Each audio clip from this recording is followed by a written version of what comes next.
This is my review of Wild Eagle at Dollywood in Pigeon Forge, Tennessee. I had the opportunity to ride this. My first ride was back in 2022 in March. A freezing cold day. This thing almost valleyed. I'm not lying. It almost valleyed on the helix before heading into the brakes. We're going to start off. I'm going to start off with saying this is the ride that dominates the park. Like, it is so massive. We only have an actual chain lift of 110 feet or 135 feet, but I could good tell you that's over 200 feet from down that little mountain right there. We have length of 3,127 feet. That's a fairly decent ride, or long ride. Our elements are a vertical loop, zero G-roll, entlement, and corkscrew. And this is a $20 million ride. And it opened pretty good. It opened in 2012. So this ride is older than me, just by a little bit, not much. We have this is the dominator of the park. Literally, no pun intended. Well, actually, maybe a little, because they're both B&M.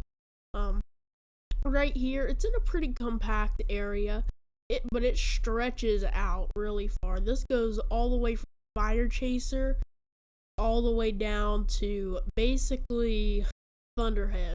So that's pretty far. It stretches out far. We have an arrangement of 2 trains, 7 cars. Riders are arranged four across in a single row. So 28 passengers per train. That's pretty normal for a B&M wing coaster. This is in the area over by Dollywood's a little bit confusing. Like, this is over by the now defunct the slide down the mountain. Forgot what it's called. But it's over by Fire Chaser Express and Tennessee Tornado over there in that corner. Mystery Mine as well. And it's also over by Mystery Mine. And it's all in Timber Canyon pretty much. It's all on this one piece of land. And it's all just right there. Let's talk about, so you originally leave the station with an ascent up take a left-hand turn up an ascent of basically over 200 feet. We're not exactly sure. Go through a vertical loop. Then you're going to go through your entlemen. And this is a pretty whippy entlemen. You don't come across too many whippy entlements. Or zero G-rolls, my bad. Then you come across the entleman. This entleman's pretty good. It's just an entleman. Then you go through your final inversion, a corkscrew. You go into a hill with okay floater. You go into a downwards helix, and then your last helix, which will take you into the brakes. So we also have max speeds of 61 miles an hour, which is kind of shocking to me because I feel like this ride is not fast. I don't know, maybe it's just me. It's cool how you take a turn into the brakes. What's not cool is the dispatch. These dispatches are taking up to they took up to 3 minutes when I was there.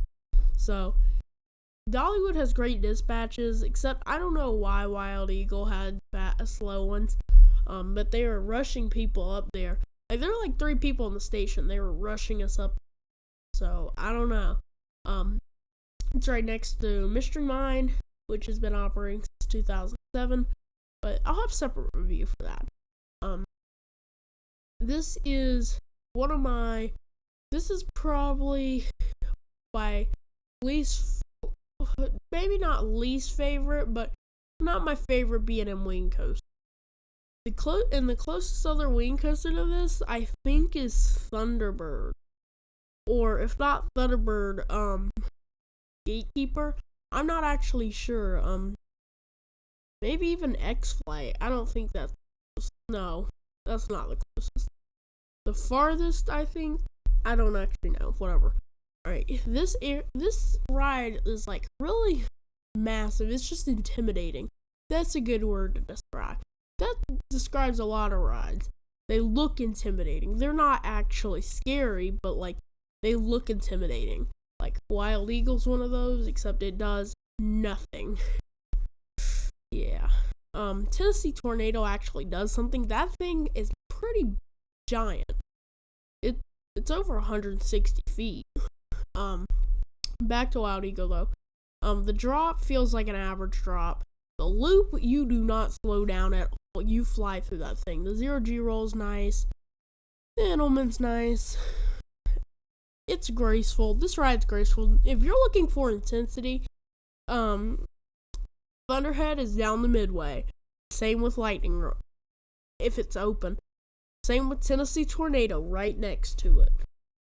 That thing's actually intense. And if you want your head destroyed, Mystery Mine's right across the midway.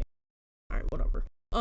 This is probably when I first saw Phoenix at Far Up Summerland, I looked at the top of it. It reminded me of the top of Wild Eagle, because I remember the first time ever seeing Wild Eagle.